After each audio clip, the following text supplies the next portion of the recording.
Hi friends, welcome to tech travel Telugu. Friends, 2024లో తయారు చేసిన జావా క్లాసిక్ ఆరెంజ్ కలర్ వెహికల్కి సంబంధించిన ఎగ్జాక్ట్గా ఆన్-రోడ్ ప్రైజ్ ఎంత, స్పెసిఫికేషన్స్ ఏంటి అనే దాని గురించి ఈ వీడియోలో డిస్కస్ చేశాను. మీరు స్కిప్ చేయకుండా లాస్ట్ వరకు చూడండి. 2024 జావా క్లాసిక్ ఆరెంజ్ కలర్ అయితే చూస్తానికి ఇలా ఉండిద్ది. ఇంజిన్ విషయానికి వస్తే single cylinder 4 stroke 4 valves liquid cooled 334cc BS6 device engine లభిస్తుంది. 22.5 PS పవర్ అలాగే 28.1 Nm టార్క్ అయితే ఇంజిన్ జనరేట్ చేసిద్దని చెప్పుకోవచ్చు.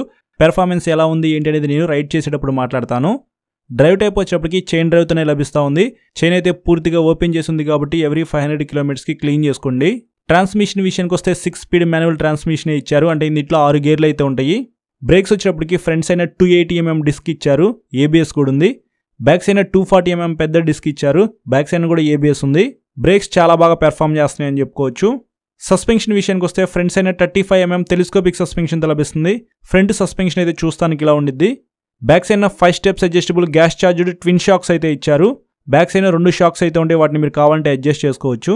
టైర్స్ అండ్ వీల్స్ విషయానికి వస్తే స్పోక్ వీల్స్ విత్ ట్యూబ్ టైర్తో లభిస్తూ ఉంది. ట్యూబ్లెస్ అయితే ఏమీ కాదు. ఫ్రంట్ 100/90 18" టైర్ అయితే ఇచ్చారు. ఫ్రంట్ టైర్ అయితే చూస్తానికి ఇలా ఉండిద్ది. బ్యాక్ సైడ్ 130/80 17" టైర్ అయితే ఇచ్చారు. బ్యాక్ సైడ్ టైర్ కూడా చూస్తానికి ఇలా ఉండిద్ది. పాత వెహికల్తో కంపేర్ చేసుకుంటే ఈసారి టైర్స్ అయితే అప్గ్రేడ్ చేశారని చెప్పుకోవచ్చు. డైమెన్షన్స్ విషయానికి వస్తే గ్రౌండ్ క్లియరెన్స్ వచ్చేటప్పటికి 178mm లభిస్తుంది. కొంచెం గ్రౌండ్ క్లియరెన్స్ అయితే ఎక్కువే ఉంది. సీట్ హైట్ వచ్చేటప్పటికి 790mm లభిస్తుంది.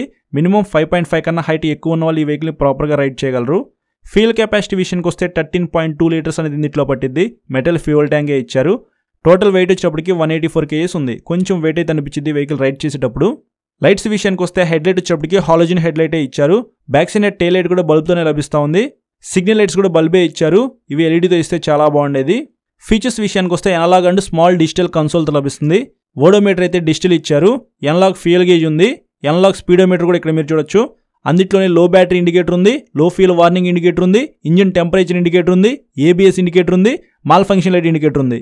ఇవి ఈ కన్సోల్లో ఉన్న ఫీచర్స్ అయితే. సింగిల్ లాంగ్ సీట్తో లభిస్తూ ఉంది. సీట్ కంఫర్ట్ అయితే బాగానే ఉంది, కానీ back side pillion seat comfort అయితే కొద్దిగా చిన్నగా ఉందన్నమాట. పట్టుకోవడానికి గ్రాబ్ రైల్ కూడా ఏమీ లేదు. ప్యాసింజర్ ఫుట్ రెస్ట్ క్వాలిటీ అయితే చాలా బాగుంది. ఇక్కడ మీరు చూడొచ్చు. శారీ గార్డ్ అయితే ఈ వెహికల్ ఏం ప్రొవైడ్ చేయట్లేదు. జావా క్లాసిక్ యొక్క కీస్ అయితే చూస్తానికి ఇలా ఉంటాయి. కీ పొజిషన్ అయితే ఇక్కడ మీరు చూడొచ్చు ఇంజిన్ దగ్గర అయితే ఇచ్చారు. హ్యాండిల్కి రైట్ సైడ్ చూసుకున్నట్లయితే ఐ స్విచ్ అయితే ఇచ్చారు. తర్వాత ఇంజిన్ కిల్ స్విచ్ అయితే ఉంది. దాని కింద హజార్డ్ లైట్ స్విచ్ ఉంది. ఇంకా కింద చూసుకున్నట్లయితే సెల్ఫ్ స్టార్ట్ అయితే ఇచ్చారు. హ్యాండిల్కి లెఫ్ట్ సైడ్ చూసుకున్నట్లయితే డెడికేటెడ్గా పాస్ స్విచ్ ఉంది. తర్వాత హై బీమ్ లో బీమ్ స్విచ్ ఉంది. దాని కింద చూసుకున్నట్లయితే సిగ్నల్ లైట్ స్విచ్ ఉంది. ఇంకా కింద చూసుకున్నట్లయితే హార్న్ ఉంది. ఇవి మనకి హ్యాండిల్ మీద ఉన్న స్విచెస్ అయితే. స్విచెస్ క్వాలిటీ చాలా బాగుంది. అలాగే హ్యాండిల్ కంఫర్ట్ కూడా రైడ్ చేసేటప్పుడు చాలా బాగుండిద్ది. టాప్ స్పీడ్ వచ్చేప్పటికి 100+ అయితే ఈజీగా వెళ్ళగలదు. మైలేజ్ వచ్చేప్పటికి 35 km లోపే మీరు ఎక్స్పెక్ట్ చేసి వెహికల్ అయితే పర్చేస్ చేయండి. ఎగ్జాక్ట్గా ఆన్-రోడ్ ప్రైస్ వచ్చేటప్పటికి 2,70,000 రూపీస్ అయితే ఉంది. ఈఎంఐలో ఈ వెహికల్ మీరు కొనుక్కోవాలనుకుంటే 90,000 రూపీస్ నుంచి మీరు ఎంతైనా పే చేసుకోవచ్చు.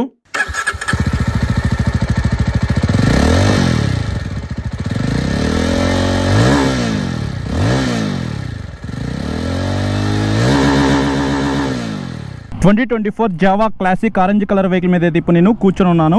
ఈ వెహికల్ రైడ్ చేసి నా రైడ్ ఎక్స్పీరియన్స్ ఎలా ఉందో మీతో షేర్ చేసుకుంటా. ఫస్ట్ వెహికల్ మీద కూర్చోగానే నేను అబ్జర్వ్ చేసింది ఏంటంటే వెయిట్ అనమాట. 184 kgs వెయిట్ అయితే ఉంది.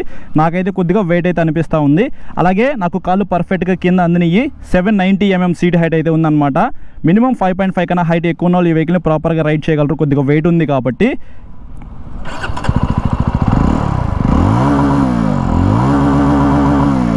ఇంజిన్ అయితే మాత్రం చాలా స్మూత్గా ఉందన్నమాట. 4 valves liquid cooled DVHC 334cc engine అనమాట. రైడ్ చేస్తున్నాను. ఫస్ట్ గేర్ వేసా. 22.5 PS పవర్ 28 Nm టార్క్ అయితే ఇంజిన్ జనరేట్ చేసింది. పెర్ఫార్మెన్స్ మీరే చెక్ చేయండి.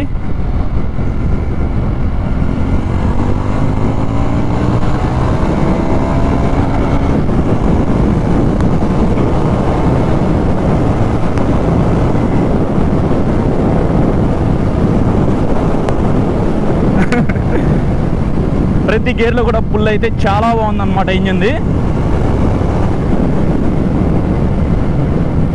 వైబ్రేషన్స్ అయితే ఏమీ లేవు. చాలా స్మూత్గా అయితే ఇంజిన్ ఉంది. 178mm ground clearance bro. పెద్ద స్పీడ్ బ్రేకర్స్ వచ్చినా సరే ఇబ్బంది అయితే ఏం లేదు. మీరు స్పీడ్గానే వెళ్ళిపోవచ్చు. యాక్చువల్లీ క్లచ్ అయితే చాలా స్మూత్గా ఉంది. హార్డ్ కూడా ఏం లేదు. ట్రాన్స్మిషన్ కొద్దిగా హార్డ్ అయితే అనిపిస్తూ ఉంది నాకు. అంత స్మూత్ లేదు ట్రాన్స్మిషన్ అయితే. వేసేటప్పుడు బాగానే ఉంది గేర్లు, కానీ డౌన్ చేసేటప్పుడు మాత్రం కొంచెం హార్డ్ అయితే ఉందన్నమాట. రైడ్ చేసేటప్పుడు మాత్రం మీకు అంత వెయిట్ అయితే అనిపించదు. వెహికల్ మీద ఎక్కి కూర్చోగానే కొద్దిగా బరువు ఉన్నట్టుగా అనిపించింది, కానీ రైడ్ చేసుకుంటూ వెళ్ళేటప్పుడు మాత్రం మీకు అంత బరువు అనిపించదు. కంఫర్ట్ అయితే చాలా బాగుంది. హ్యాండిల్ అయితే కొంచెం అప్ సైడ్కి అయితే ఉందన్నమాట. సింగిల్ లాంగ్ సీట్ అయితే ఇచ్చారు. కొంచెం సన్నగా ఉన్న వాళ్ళైతే ఇద్దరు కూర్చోవచ్చు అనమాట. సీట్ కంఫర్ట్ చాలా బాగుంది. అలాగే కొంచెం వైడ్గానే ఉంది హ్యాండిల్ బార్. హ్యాండిల్ కంఫర్ట్ కూడా మీకు బాగుంటుంది ఈ వెహికల్లో. రైడ్ చేసుకుంటూ వెళ్ళిపోవచ్చు ఎంత దూరమైనా సరే. ఇది కొత్తగా తీసుకొచ్చారనమాట కలర్ అనేది, orange colour, chrome with orange. నాకైతే చూడంగానే బాగా నచ్చింది అనమాట. మీకు మెరూన్ కలర్ ఇంకోటి ఉండిద్ది, సో అది ఎవర్ గ్రీన్ కలర్ అని చెప్పుకోవచ్చు. అలాగే మీకు బ్లాక్ విత్ క్రోమ్ అని చెప్పేసి ఇంకో కలర్ కూడా ఉండిద్ది అనమాట. అది కూడా బాగానే ఉండిద్ది. మీకు నచ్చిన కలర్ అయితే ఈ మూడిట్లో ఒకటైతే చూస్ చేసుకోండి. డివైఎస్ ఇంజిన్ ఇచ్చారు కాబట్టి ఇంజిన్ పెర్ఫార్మెన్స్ అయితే నెక్స్ట్ లెవెల్ ఉంది. వైబ్రేషన్స్ అయితే ఏం లేవు. అలాగే ప్రతి గేర్లో కూడా మీకు పుల్ అయితే చాలా బాగుందన్నమాట.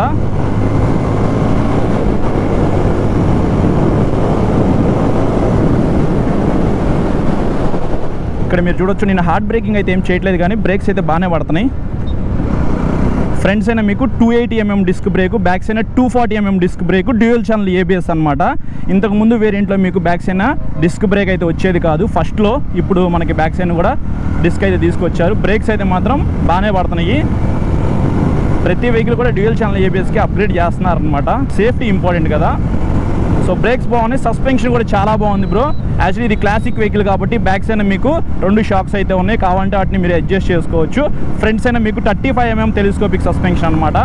సస్పెన్షన్ కూడా మీకు బాగానే ఉంది. మరీ స్మూత్ లేదు, అలా అని చెప్పేసి బాగా హార్డ్గా కూడా లేదనమాట. సిటీలో మనం తిరగడానికి ఎలా ఉండాలో అలా పర్ఫెక్ట్గా ట్యూన్ చేశారు జావా వాళ్ళు. ఈ వెహికల్ని ప్రాపర్గా మెయింటైన్ చేస్తే మాత్రం మంచిగా మైలేజ్ అయితే ఇస్తుంది. అలాగే పెర్ఫార్మెన్స్ కూడా చాలా బాగుంటుంది అనమాట. కన్సోల్ విజిబిలిటీ గురించి మాట్లాడుకోవాలంటే ఇది డిజిటల్ కన్సోల్ అయితే ఏం కాదు, ఎనలాగ్ కన్సోల్ అనమాట. కొద్దిగా చిన్నగానే ఇచ్చారు. మీరు ఎంత స్పీడ్లో వెళ్తున్నారో ఈజీగా తెలిసిద్ది. అలాగే చిన్న డిస్ప్లే అయితే ఇచ్చారనమాట. ఇందాక మీరు ఆల్రెడీ స్పెసిఫికేషన్స్ వీడియోలో చూశారు కదా. కన్సోల్ అయితే ఓకే. ఎక్కువ ఫీచర్స్ అయితే ఏమి ఉండవు. ప్లగ్ అండ్ ప్లే లాగా తాళం తిప్పామా, వెహికల్ స్టార్ట్ చేసుకుని వెళ్ళిపోయామా. ఒక మంచి రెట్రో క్లాసిక్ వెహికల్ కావాలి అని అనుకుంటే మాత్రం మీరు జావా క్లాసిక్ అయితే ట్రై చేయొచ్చు. కీ పొజిషన్ కూడా మీకు ఇక్కడ కింద అయితే ఇస్తారనమాట. కీ కూడా చాలా డిఫరెంట్గా అయితే ఉండిద్ది. మీకు పెద్ద రేడియేటర్ అయితే ఇచ్చారు. సో నాకైతే హీట్ అవుతుంది, రేడియేటర్ కూడా ఆన్ అయిపోయింది. సో స్పోక్ వీల్స్ అయితే ఇచ్చారు. అలాగే బ్రేక్స్ బాగా పడుతుంది, సస్పెన్షన్ బాగుంది, ఇంజన్ పెర్ఫార్మెన్స్ కూడా బాగుంది. ట్రాన్స్మిషన్ అయితే మీకు కొంచెం హార్డ్ అయితే ఉంది. రైడ్ చేసేటప్పుడు అది ఒకసారి చెక్ చేయండి. సో ఇది ఫ్రెండ్స్ నా రైడ్ ఎక్స్పీరియన్స్ అయితే జావా క్లాసిక్ది. ఫ్రెండ్స్ చూసారు కదా ప్రైజ్ అండ్ స్పెసిఫికేషన్స్ గురించి. ఈ వెహికల్ మీద ప్రోస్ అండ్ కాన్స్ గురించి నేను డిస్కస్ చేయట్లేదన్నమాట.